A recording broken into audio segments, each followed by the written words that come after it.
Need a minibus or something a bit special? Mercury Taxis have the perfect vehicle for you. And our GPS system keeps track of them all, so your taxi may be closer than you think. We have over 400 vehicles doing 30,000 jobs a week across the region. Our friendly operators will locate the nearest vehicle to you and dispatch them straight away. Simply call 266 2662 or book through our mobile app for a fast, reliable Mercury Taxis service. Plus, with their in-car chip and PIN service, you can save even more time. So next time you need to get from A to B, call Mercury Taxis on 266 2662. And don't forget to check out all our great offers at mercurytaxis.com for up to 50% off local services. Mercury Taxis, 266 2662.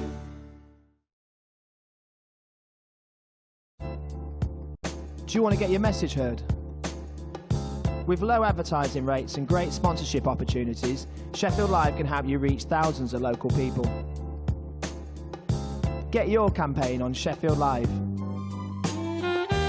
To find out more about advertising on Sheffield Live, write to advertising@sheffieldlive.org or call 0114 281 4082.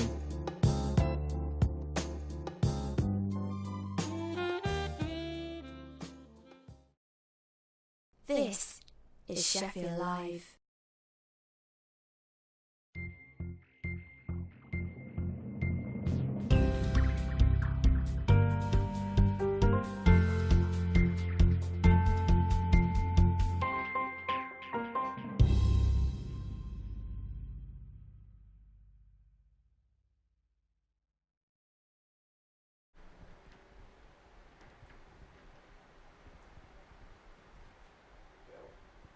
Good evening, you're watching Sheffield Live News.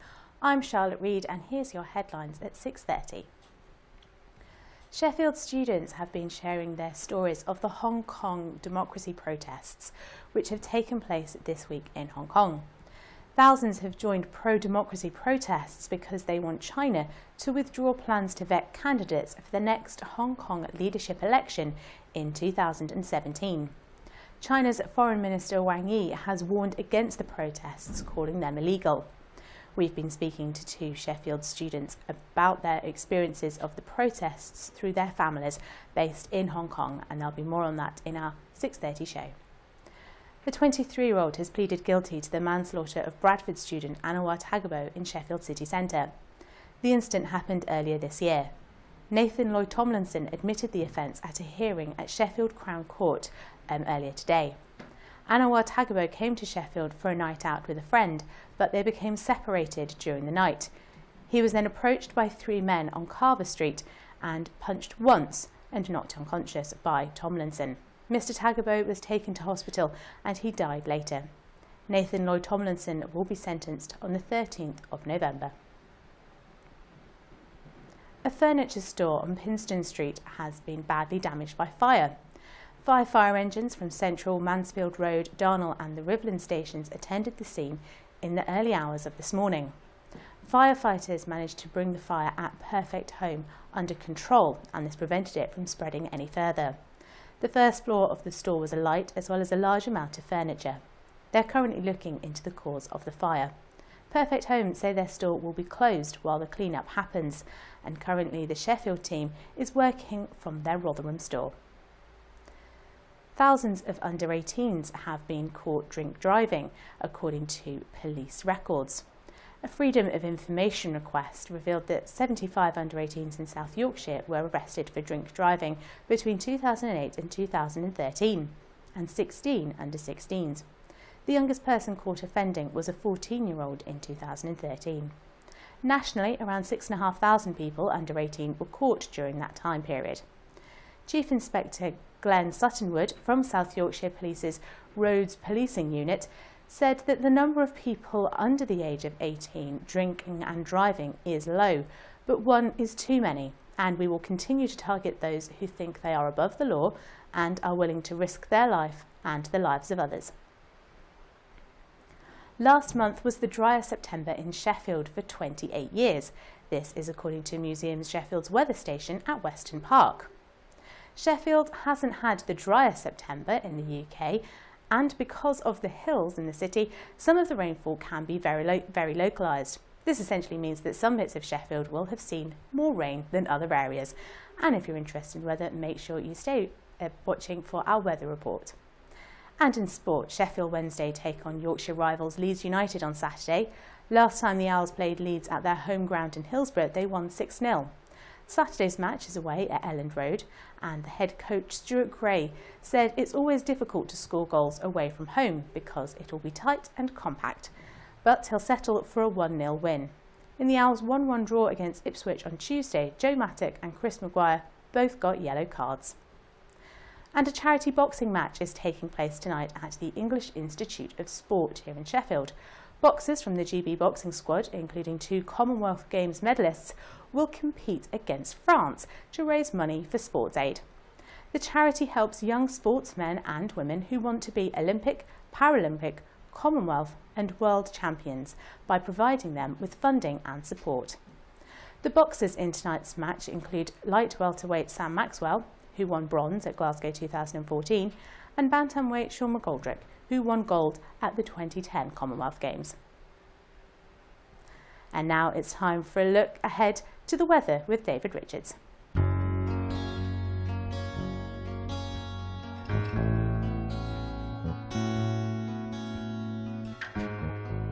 Today started off sunny, but then clouds started to creep in. This evening it'll be cloudy but not too cold. Friday is looking a bit warmer. Saturday is looking cold and rainy. Sunday and Monday are also set to be a bit chilly and wet.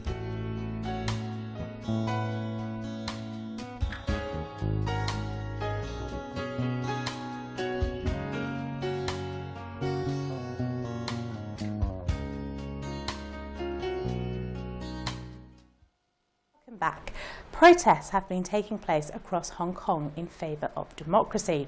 Protesters want China to withdraw plans to vet candidates for the next Hong Kong leadership election, which happens in 2017. China's Foreign Minister Wang Yi has warned against the protests, calling them illegal. Sheffield Live's Max Monday has spoken to Kelvin Chung and Cecilia Chung about the protests and started by asking what they've heard about the protests from their friends and family. I have lots of friends are in the crowd, and they are going on the streets every day and kind of like no time to having really less time of sleeping and kind of like go back home for a bit of rest and then go back there.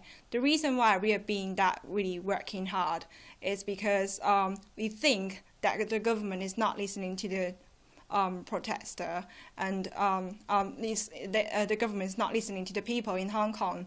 So this is why the action become that massive, that 1,000 and millions of people going onto the streets. Most of my friends, they are kind of like trying their best to fight for the future of their home, and the future of themselves. So yeah, that's what they are fighting for. Mm. How are the protesters behaving? What are the protesters doing, and how has the government responded? Basically, everyone in Hong Kong, they are being really peaceful, and students go onto the strike, and everyone go onto the strike, and then they were having lessons on the streets, and people are picking up the rubbish and singing together, no throwing anything, no millions of people on the street, none of the glass have been broken, and nobody throwing anything at all. However, the government decided to use pepper spray and saying the protesters are being really harmful, and next up they fired the tear gas towards the people, which is unbelievable for Hong Kong people, because we haven't seen it in our life at all. And some of my friends who were in the crowd, they were being really shocked, and they were blank when they saw the tear gas when the police fired. All of the Hong Kong people are being really surprised that the government do it towards the people. That's why they are being really kind of going out on the streets, trying to get the government to listen to the people in Hong Kong. What do you worry might happen following the protests, and if the protests aren't successful in gaining universal suffrage and free nominations for anyone in Hong Kong to run as the head of state there? For me personally, I'm really worried about my friend, obviously, and also my families in Hong Kong. And we have no idea what the next step the government will do, or even the worst case is if the China government involved in the action, they may be actually killing people or using some kind of armies to kind of stop this action. We obviously know the government because there is a lot of law protecting the people in Hong Kong or guarding the government. So we don't know because that tear gas was actually unexpected to be happen. So we are thinking things get really various. Things can change. So we have no idea what will happen. So we are kind of worried about it. For me personally, I'm really worried about my friend and my families in there. Turning to you, Kelvin, what can people do to try to help the situation in Hong Kong? So in Sheffield, we have a petition which is to promote that we don't want violence in Hong Kong, and hope that we can get those signatures from all over Sheffield to raise the awareness by because we are posting the signatures to a newspaper, hopefully, and try to raise awareness in the world. That was Max Monday talking to Kelvin Chung and Cecilia Chung, who are students based here in Sheffield, about the Hong Kong protests. A fire broke out at a Sheffield furniture store in the early hours of this morning. The first floor of the Perfect Home store on Pinston Street was alight, as well as a large amount of furniture. 5 fire engines from Central, Mansfield Road, Darnall and the Rivlin stations attended the scene. Firefighters managed to prevent the fire from spreading any further. Our reporter David Richards spoke to the attending fire officer Stuart Nicholson about the incident. We got the call approximately at 4 o'clock this morning, and the report was that there was smoke issuing from a shop on Pinston Street. When we attended just after 4 o'clock, we found a fair bit of smoke issuing from the building, so we effectively had to gain entry to the property. We had to commit firefighters in breathing apparatus to extinguish the fire. So how many firefighters were in attendance? There was 5 appliances and also an aerial appliance in attendance fighting the fire, so approximately 25 firefighters were in attendance dealing with the incident. And how long were you there for fighting the fire? In terms of before the investigation could fully start, it was about 8 o'clock in the morning, so for about approximately 4 hours we were dealing with the incident. What was the extent of the damage? The first floor was got considerable damage. The first floor of the property was full of settees and chairs, being a furniture sort of showroom, so there was considerable damage to the whole of the first floor. What about neighbouring properties? Was there any impact on those? When we first turned up, we put a lot of effort into protecting the neighbouring properties, so fortunately we stopped the fire spread and there was no damage to any properties around the furniture store, and it's business as usual for those properties today. Is there any indication yet as to the cause of the fire? At this stage it's too early to say. We do have a fire investigation on scene, and it could be up to 3 days before we can consider and know what caused the fire. We've spoken to Perfect Home about this morning's fire. The store manager at the Sheffield branch of Perfect Home, Gary